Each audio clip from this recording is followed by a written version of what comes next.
हम्म। तो BCom second year के प्यारे बच्चों, स्वागत है आप सभी का इंडिया स्वेप्ट में। मैं हूं आपका एसडीएम सर, जो आज आपको पढ़ाएंगे बीकॉम सेकेंड ईयर की कॉस्ट अकाउंटिंग का चैप्टर 10 इकाई अथवा उत्पादन लागत विधि भाग 1, जिसमें लागत पत्र, लागत विवरण पत्र तथा उत्पादन खाता तैयार किया जाता है।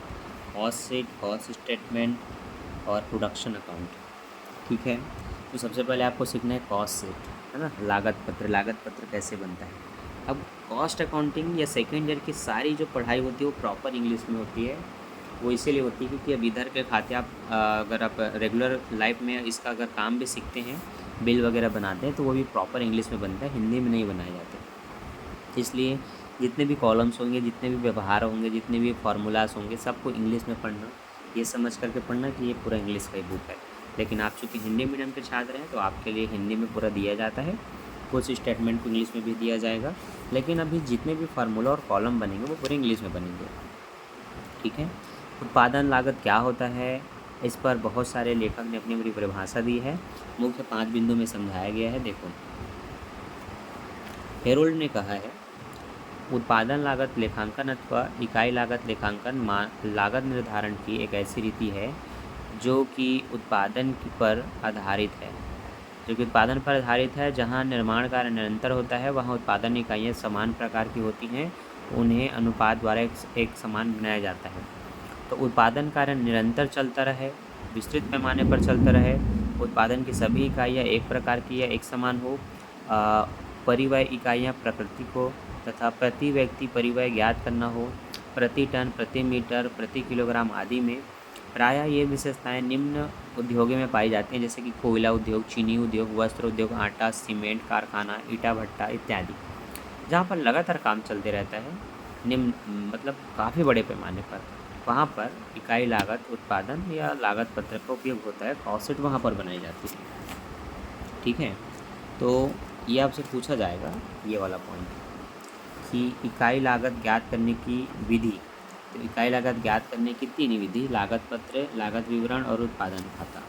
अब लागत पत्र क्या है, डिटेल्स यहाँ पर लागत पत्र को दिया गया है।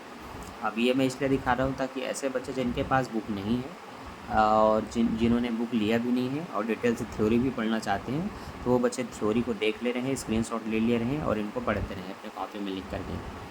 लागत पत्र एक ऐसा विवरण होता है जिसका प्रयोग एक निश्चित अवधि के अंतर्गत उत्पादित वस्तुओं या इकाइयों की कुल लागत के निर्धारण के लिए किया जाता है, तथा जिसके अंतर्गत कुल लागत प्रति इकाई लागत अथवा उत्पादन से लेकर विक्रय योग्य बनाने तक के विभिन्न स्तरों पर होने वाली लागत को दर्शाया जाता है। इस प्रकार यह कहा जा सकता है कि लागत पत्र एक सारणीबद्ध विवरण है जिसके अंतर्गत उत्पादन की कुछ लागत को विश्लेषणात्मक रूप में प्रस्तुत किया जा सकता है। यह विवरण सुविधानुसार साप्ताहिक, मासिक, त्रैमासिक अवधियों के अंतराल में बनाया जाता है। ये अपनी इच्छा अनुसार 1 महीने में, 3 महीने में, 6 महीने में, साल भर में, जैसा चाहो वैसा बना सकते हैं। तो एक परिभाषा भी है ICMA लंदन के अनुसार, लागत पत्र एक ऐसा विवरण है जो किसी लागत केंद्र या लागत इकाई के संबंध में विस्तृत संग्रहण प्रस्तुत करता है। इनकी कुछ विशेषताएं हैं, 3 पॉइंट में इनको भी देख ले रहे हैं ना प्यारे बच्चों। जो लोग थ्योरी पढ़ोगे डिटेल से ये थ्योरी पढ़ लेना जो मैं आपको यहाँ पर दिखा रहा हूँ। ठीक, आगे बढ़ते हैं। लागत पत्र का नमूना कैसे होता है ये आपको पता होना चाहिए। लागत पत्र के प्रकार भी पता होना चाहिए। साधारण लागत पत्र होता है, सिंपल कॉस्ट आप यूट्यूब पर अगर सर्च करते हैं इसके प्रैक्टिकल क्वेश्चन कैसे बनेंगे, तो आपको लिखना है सिंपल कॉस्ट शीट। आपको कई यूट्यूबर्स मतलब जो टीचर हैं उनकी वीडियो मिल जाएंगी। लागत पत्र, लाभ संहिता, और हाँ, ये जो भी टॉपिक सर्च करोगे बाय एसडीएम सर करके सर्च करोगे तो प्रॉपर मेरा आएगा। ठीक है, तो सर्च करते समय वैसे ही सर्च करना, simple cost sheet by SDM sir, फिर आपको मेरे वीडियो मिल जाएंगे। लागत पत्र, लाभ संहिता, लागत पत्र, लाभ विवरण पत्र सहित तुलनात्मक लागत पत्र, और ये सब जो चीज़ें हैं चारों के अलग अलग कॉस्ट शीट तैयार होंगे जो आप अभी एक एक करके देखेंगे। सबसे पहले साधारण लागत पत्र मतलब सिंपल कॉस्ट। सिंपल कॉस्ट में क्या क्या लिखते हैं वो देख लो। नॉर्मल सा विवरण, टोटल राशि, टोटल लागत और टोटल कॉस्ट और कॉस्ट पर यूनिट, है ना, प्रति इकाई लागत इसमें दिया जाता है। इसमें क्या करना है, डायरेक्ट मटेरियल जो आपके पास होगा, डायरेक्ट वेजेस जो आपके पास होंगे, मतलब प्रत्यक्ष वस्तु या माल प्रत्यक्ष मजदूरी और एक्सपेंडेबल या चार्जेबल एक्सपेंसेस जो होगा, तीनों को लाइन से यहाँ पर लिख लेना और जोड़ के कुल अमाउंट ज्ञात कर लेना। ठीक है। इसके बाद वर्क्स ओवरहेड और फैक्ट्री ओवरहेड को क्या करना है, इसमें फिर से ऐड कर देना है। ठीक है। तो ये तीनों को जोड़ के निकालोगे, इसको प्राइम कॉस्ट कहते हैं। तो प्राइम कॉस्ट निकालना आना चाहिए। वर्क कॉस्ट निकालना है, तो जितना ओवरहेड मतलब एक्स्ट्रा चीज़ जो लगी उनको लिख लेना। ठीक है। ऑफिस के कार्य में जो किसी को वेतन वगैरह देते हैं उनको लिख लेना, तो कॉस्ट ऑफ प्रोडक्शन में वो सब आ जाते हैं। इस तरह से टोटल कॉस्ट कितनी पड़ी वो ज्ञात किया जाता है। ठीक है। ये बहुत ही सिंपल होता है, आप जब क्वेश्चन बनाएंगे तो ज़्यादा अच्छा समझ में आएगा। लेकिन यही जो तरीका है वो आपको काम देगा, क्योंकि इसको इसी तरीके से बनाना है, इसी क्रम में बनाना है। ये क्रम है बनाने का, तो लाइन से सबको अलग अलग जगह दिया जाएगा, कौन पहले स्थान पे कौन दूसरे स्थान पे रहेगा वो आपको पता होना चाहिए। तो इनको ध्यान से देखो और नोट कर लो। ठीक है बच्चों, आगे बढ़ते हैं। तो अगले क्रम में बताया गया है कि डायरेक्ट मटेरियल और लेबर कॉस्ट और डायरेक्ट एक्सपेंसेस तीनों को 1 2 3 के क्रम में दिया है। तो प्राइम कॉस्ट निकलेगा तो इन तीनों को जोड़ने से निकलेगा, तो 1 + 2 + 3 बराबर प्राइम कॉस्ट। ठीक है। अब कॉस्ट ऑफ प्रोडक्शन निकलेगा तो 4 5 6 7 जुड़ेगा, तो 4 5 6 7 क्या है, prime cost plus production overhead plus administrative overhead plus research and development cost, है ना। तो ये चारों को जोड़ोगे तो निकलेगा कॉस्ट ऑफ प्रोडक्शन। अब सेलिंग कॉस्ट जितना रहा, और अरे लाइट गोल हो गया, डिस्ट्रीब्यूशन कॉस्ट जितना रहेगा। देखो भैया बादल भी गरज रहा है, अब फिर भी हमें पढ़ना है, हम अपनी पढ़ाई नहीं रोकेंगे। ठीक है, तो देख लो 9वां 10वां और 8वां, इन तीनों को जोड़ने से कॉस्ट ऑफ सेल निकलता है, विक्रय माल की लागत निकलती है। देखो माल विक्रय करना है तो ऐसा नहीं कि जितना उसका डायरेक्ट लागत दिख रहा है उसमें आप बेच दोगे, उसमें जितने भी खर्चे हैं छोटे छोटे सबको जोड़ना रहता है और उसके बाद उसको सेल करते हैं। तो ये चीज़ें इंपॉर्टेंट है, इसलिए ये याद रखना। अब इसमें कुछ कुछ चीज़ें घटती भी हैं, हमेशा सब चीज़ जुड़े ज़रूरी नहीं है। तो क्या क्या घटती हैं वो भी आपको पता होना चाहिए, वो आपको स्पष्ट रूप से पता चलेगा इस वाले कॉलम में। ठीक है। तो वीडियो को लाइक कर देना, लाइट गोल है फिर भी आपके लिए वीडियो बना रहा हूँ मैं अंधेरे में। हमारी मेहनत पे आपका एक लाइक बनता है, ताकि हमें और मोटिवेशन मिले आपके लिए वीडियो बनाने के लिए। चलो देखो, लागत पत्र लाभ सहित का नमूना, इसमें क्या करते हैं, जो भी प्रारंभिक स्कंद होता है उसको पहले लिखते हैं, उसमें जोड़ देते हैं परचेस, जो भी खरीदा हुआ माल रहता है। ठीक है, उस ईयर के, और उसमें जो भी छोटे छोटे खर्च होंगे, जैसे कि चुंगी कर चुकाया, ईंधन शक्ति किया, क्रय पर भाड़ा दिया, उनको उसमें जोड़ लेना है। इस तरह से एक कॉस्ट आपकी तैयार हो जाती है कि ये पहले का माल, अभी का माल, और ये सबकी लागत इतनी हो गई। उसमें से ना क्लोजिंग स्टॉक मतलब अंतिम स्कंद को घटा दो। कोई भी माल जो डिफेक्टिव वगैरह होता है, जिस किसी कारण से वापस आ चुका है, नुकसान वाले माल है, असामान्य हानि है, उनको घटा दो। तो ये 2 चीज़ें करनी होती हैं। उसके बाद जो आता है वो आपका प्राइम कॉस्ट कहलाता है।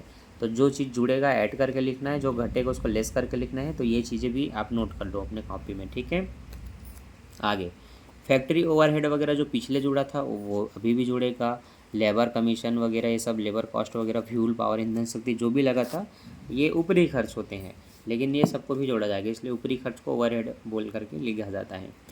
तो इसमें opening stock of work progress ये जुड़ जाएगा, घटेगा closing stock of work progress, है ना। एडिशनल ऑर्डन, और ये अच्छा ये जुड़ेगा सेल ऑफ स्क्रैप, ये घटेगा। आगे देख लो, जो जो चीज़ जुड़ना है उसका लीगल नाम रूप यहाँ से दिया, लीगल एक्सपेंसेस, ऑफिस एक्सपेंसेस, ये सब चीज़ें।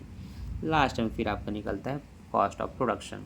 तो ये पूरा का पूरा सीट जो मैंने आपको दिखाया, इसी आधार पे अभी क्वेश्चन बनेगा। ठीक है। आपको अगर मोटी मोटा याद रखना है कि इसका कॉन्सेप्ट क्या है, तो कॉन्सेप्ट बस इतना सा है प्यारे बच्चों।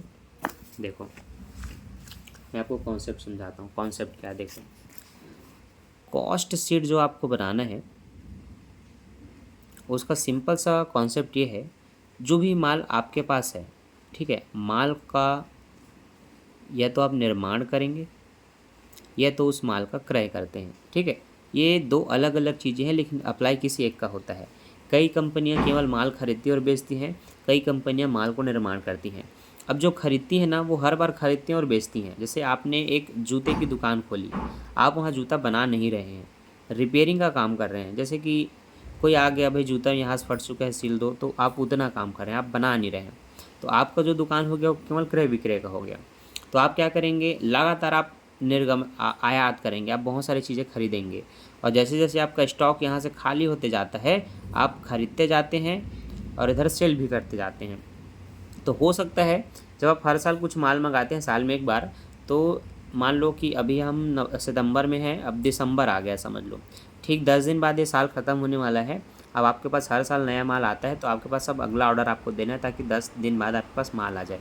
तो वह कौन सा माल होगा? अच्छा, लाइट आ गया, इसको मैं अब थोड़ा बंद कर दूँ अपनी ओरिजिनल लाइट को, ये बंद हो गई। ठीक, देखो तो यहाँ पर ये ध्यान देना होता है कि जब आपने माल ख़रीदा तो उस माल को लाने में हो सकता है आप स्वयं वहाँ से लाए होंगे, तो गाड़ी भाड़ा का खर्च हुआ होगा, इसमें आपने कुछ मजदूरी भी दी होगी। तो माल को खरीदने के संबंध में जो खर्च अनिवार्य रूप से उस समय तुरंत किए जाते हैं, यही सब डायरेक्ट एक्सपेंसेस में आते हैं।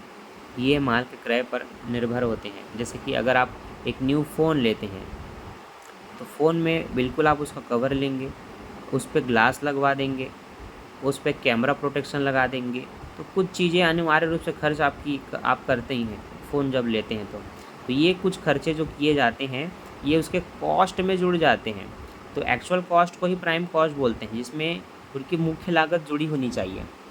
अब कुछ कारण से कुछ चीज़ें अगर ख़राब होती हैं जिसके कारण आपकी कुछ राशि कम ही हो जाए, या कुछ चीज़ों को बेचने से आपको थोड़ा पैसे मिल जाए तो उनको घटा दो। जैसे कि मान लेते हैं कवर के साथ एक बढ़िया सा ईयरफोन मिला है, एक बढ़िया सा बैक कवर आया है, लेकिन वो जो बैक कवर है ट्रांसपेरेंट है, आप उसको नहीं यूज़ करते, आप रंगीन वाला लगाते हैं। तो मान लेते हैं इन दोनों को आपने बेचा उसी दुकान में, और दुकान वाले ने कवर को ले लिया मान लेते हैं 30 रुपये में, और ईयरफोन जो अच्छा खासा दिख रहा था मान लेते हैं 100 रुपये में ले लिया। तो 130 रुपये ये क्या हो गया, ये सेलिंग हो गई। ये किसी भी प्रकार की सेलिंग बताई जा सकती है आपको बुक में। इन सेलिंग को क्या करोगे, इनके प्राइम कॉस्ट से घटा दोगे। तो ये कुछ चीज़ें कॉन्सेप्ट में रखना होता है कि कुल लागत जोड़नी है, उसमें से जो भी बिक्री हुआ, रद्दी बिक्री हुआ, पुराने माल की बिक्री हुआ, असामान्य हानि हुई, उन सबको घटा देना। क्लियर है? अब उसी के आधार पर ना एक उदाहरण देखो। अच्छा देखो, कॉस्ट सेट जो ख़त्म हुई थी यहाँ से आगे बढ़ेगी, ठीक, आगे बढ़ेगी, कंटिन्यू आगे बढ़ेगी, और अब आगे जा कर के आपको एक क्वेश्चन देगी। अब क्वेश्चन कैसे होगा देख लो। उससे पहले फिर से सिंपल कॉस्ट के बारे में पूरा डिटेल दिया हुआ है, क्या जुड़ेगा क्या घटेगा डिटेल से। अब इन्हीं के आधार पे आप अपना क्वेश्चन बनाने वाले हैं।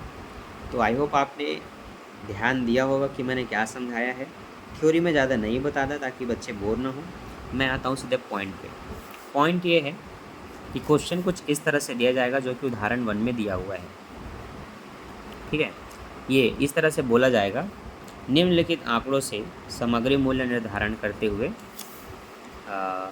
कॉस्ट शीट तैयार कीजिए। इसमें देखो प्रारंभिक स्कंद दिया हुआ है, तो ओपनिंग स्टॉक आपने सुना है ना, ये स्पष्ट रूप से दिया हुआ है। अंतिम स्कंद भी दिया हुआ है, तो क्लोजिंग स्टॉक भी दिया हुआ है, और आपको पता है अंतिम स्कंद को घटाना है। प्रारंभिक स्कंद में क्रय जुड़ता है, क्रय पर भाड़ा जुड़ेगा, चुंगी कर जुड़ेगा। अब बेची गई सामग्री की लागत, सेलिंग वेलिंग को मैंने काटने को बोला है तो सोल्ड घट जाएगा। ये व्यय सामग्री की बिक्री, ये भी घट जाएगा। तो मान लेते हैं वो जो फालतू का डब्बा उब्बा और जो भी उसने दिया था, ये चार्जर वगैरह आपने बेच दिया। ये चार्जर नहीं यार, ईयरफोन और वो कवर वगैरह, एग्जाम्पल के लिए उसको समझो। अब इसमें प्रत्यक्ष व्यय जुड़ेगा, डायरेक्ट एक्सपेंसेस जुड़ेगा, और असामान्य हानि ये घटेगा। तो क्या क्या घटेगा वो देख लो, इसको मैं पेंसिल में बताता हूँ। ठीक है, हमें जो भी बचा हुआ माल है इसमें क्रय को जोड़ना होता है, इसमें उस पर भाड़ा, चुंगी कर, ये सब चीज़ें जुड़ जाती हैं। इसमें प्रत्यक्ष व्यय भी जुड़ता है। अब जिस पे मैंने टिक नहीं लगाया वो घटने की चीज़ें हैं, तो अंतिम रहत्या घट जाता है, बेची गई लागत, बेची गई व्यर्थ सामग्री और कोई भी सामान हानि घटती है। तो अब देखो बनाने का तरीका, सबसे पहले ओपनिंग स्टॉक को लिखना होता है इस तरह से तैयार करके, calculation of value of raw materials consumed, इस तरह से आप इंग्लिश में बढ़िया से हेडिंग डाल करके तड़कते भड़कते अंदाज में काले पीले नीले पेन में जिसमें भी लिखना हो लिख लेना। Opening stock of raw material लिखना, कच्चे माल की लागत या सामग्री की प्रारंभिक रहतिया जो भी है वो 5000 का अमाउंट दिया हुआ है ऊपर में, तो 5000 देखो टॉप में यहाँ पर लिख दिया है, ये 5000 को यहाँ पर लिख दिया। ठीक, आगे ऐड करके अब क्या क्या जुड़ेगा, क्रय, क्रय कितनी की गई है, तो नीचे में तीसरे स्थान पे 60,000, तो देखो क्रय का 60,000 लिखा है। उस पर क्या जुड़ेगा मैंने बताया था, टिक लगे उसको देखते जाओ। क्रय पर भाड़ा चुंगी कर, तो देखो क्रय पर भाड़ा कितना है 5,500, चुंगी कर 100 रुपये, तो देखो 500 और 100 लिखा है। और डायरेक्ट व्यय या प्रत्यक्ष व्यय, ये जो डायरेक्ट एक्सपेंसेस करके दिया है ये 1,000 रुपये जुड़ जाएगा, देखो जुड़ गया। तो सबको जोड़ करके 66,600 रुपये की आपकी एक प्राइम कॉस्ट आ रही है। अब इसमें क्या किया जाएगा, जो जो घटाने लायक है, जैसे कि अंतिम रहतिया, बेची गई सामग्री की लागत, व्यर्थ सामग्री और क्षति, ये सब घट जाएंगे। तो देखो लाइन से सबको जोड़ा है कि क्या क्या चीज़ें हैं। तो अंतिम रहतिया देखो बच्चों कितना है, हाँ अंतिम रहतिया है 10,000 का, तो देखो पहले लिखा है 10,000। बेची गई माल की लागत 2,400, 2,000, ये एक एक करके सबको लिख करके यहाँ पर जोड़ के यहाँ लिख दिया कि कितनी हुई इनकी लागत टोटल 14,600। तो 66,000 में 14,600 को घटा दो, ये जो आया आपका रॉ मटेरियल का कंज्यूम्ड आया। इसी तरह से क्वेश्चन बनेगा। तो जो भी प्रैक्टिकल क्वेश्चन आपको एग्ज़ाम में भी दिए जाएंगे या इसके एक्सरसाइज में, वो बिल्कुल इसी तरह से दिए जाएंगे जिस तरह से यहाँ पर दिया हुआ है। और आपको अपना क्वेश्चन देखना है कि रूल देखना है कि कैसे बनता है, और भड़ाभड़ बना देना है, फिर क्या दिक्कत है। ठीक, बन जाएगा ना, कोई दिक्कत तो नहीं होगा। चलो देख लो, एक उदाहरण और देख लो। प्रारंभिक रहतिया है 20,000, कच्ची सामग्री जो क्रय की गई 1,30,000 का, प्रत्यक्ष मजदूरी है 80,000 का। यहाँ बढ़िया लाइन से दिया हुआ है, लाइन से बढ़िया दिया हुआ है, तो आप तीनों को लाइन से लिख सकते हैं। देखो 20,000 रुपये का, अब यहाँ कॉलम नहीं बनाया है क्योंकि वो ज़रूरी भी नहीं है, आप डायरेक्ट भी बना सकते हो, लेकिन चलो कॉलम ही बना लेना। तो देखो ये दिया है प्रारंभिक स्कंद, ये दिया है क्रय, ठीक है, और 3,000 रुपये क्या है, कैरेज इनवार्ड। तो देखो क्रय पर आंतरिक ढुलाई दिया है, ये उसमें जुड़ रहा है इसलिए इसको पहले लिख दिया है, कोई दिक्कत नहीं है, ये लिख लिया। तो टोटल कॉस्ट क्या हो जाती है, कितना बचा हुआ माल है, कितने में ख़रीदा, और उस समय क्रय पर भाड़ा कितना दिया, 1,53,000। इसमें और भी कुछ चीज़ें जुड़ेंगी, क्या जुड़ेंगी देखो। अच्छा, उस जोड़ने के काम को लास्ट में कर दिया इसने, ठीक है। उससे पहले उसने बीच की दो चीज़ें घटा दी, क्या क्या घटाई देखो, मटेरियल रिटर्न टू सप्लाई और क्लोजिंग स्टॉक, है ना। तो ये देखो अंतिम रहतिया 30,000 का, और ये वापसी है 4,000 का, मतलब कुल मिलाकर 34,000 की जो वापसी है वो घटा दी गई। तो इतने का जो माल आपके पास है, इसमें से कुछ वापस आ गया, वो जो सब चीज़ों को घटा दो। 1,53,000 में 34 गया, 1,19,000 हो गया। इस 1,19,000 में जो प्रत्यक्ष मजदूरी थी 80,000 की, प्रभारित व्यय था जो 10,000 का, उन दोनों को जोड़ दिया है, तो 80 और 10 90, तो कुल मिला के 2,09,000 हुए। तो ये हो गई आपकी प्राइम कॉस्ट। ये चीज़ें आप पहले भी जोड़ सकते थे, लेकिन जो भी आप टोटल माल निकाल रहे हैं उस समय उसकी लागत में से कुछ वापस आता है तो उनको घटा दिया जाता है। ये क्रम आगे पीछे हो सकते हैं, कोई दिक्कत नहीं है, आपका फाइनल अमाउंट यही आएगा जो आया है। ठीक, तो इसी तरह से क्वेश्चन आपको दिए जाएंगे बच्चों, आपको बस बना बना करके देखना है, ठीक है। तो इसके आधार पे मैं देखता हूँ कुछ क्वेश्चन जो आपसे बनने चाहिए, वो आप बिल्कुल बना बना करके देखेंगे अपने अपने घरों में। आगे इसमें बहुत कुछ पढ़ना है डिटेल से हमें, लेकिन अभी की थ्योरी के हिसाब से जो भी क्वेश्चन आपसे बनने चाहिए वो मैं आपको यहाँ पर भेजता हूँ, भेजता नहीं हूँ, बताता हूँ। देखो बहुत सारे उदाहरण दिए हैं, बहुत सारे, क्योंकि उत्पादन खाता वगैरह भी आपको पढ़ना होता है इसमें, तो बहुत सारे उदाहरण आपको दिए जाएंगे। ठीक, तो देखो प्यारे बच्चों, ये क्वेश्चन यहाँ से शुरू है, ये है आपके पास 2 क्वेश्चंस, ठीक है, देख ले रहो बढ़िया से। ये है आपका तीसरा क्वेश्चन, जिस टाइप से अभी आपने बनाया उसी टाइप का। ये चौथा क्वेश्चन, ये लगभग आपको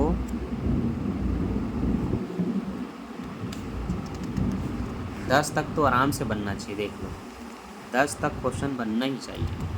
तो यहाँ तक आप बना बना करके देखो, आगे की वीडियो चाहिए कि नहीं कमेंट करके ज़रूर बताना।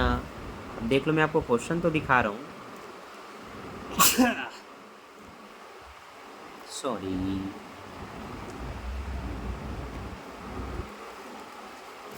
ठीक, ये सब क्वेश्चन हमें बनाना है। तो आज की सब वहीं पर समाप्त करते हैं। आई होप आज की वीडियो आपको अच्छी लगी होगी। अच्छी लगी होगी तो वीडियो को एक लाइक कर देना। हमेशा की तरह एक ही डिमांड, वीडियो को लाइक कर देना और कमेंट करना कि सर इसका पार्ट 2 चाहिए, नहीं तो अभी हम इसको नहीं बनाएंगे। तो मिलते हैं नेक्स्ट वीडियो में। के लिए बाय, थैंक्स फॉर वॉचिंग बच्चों।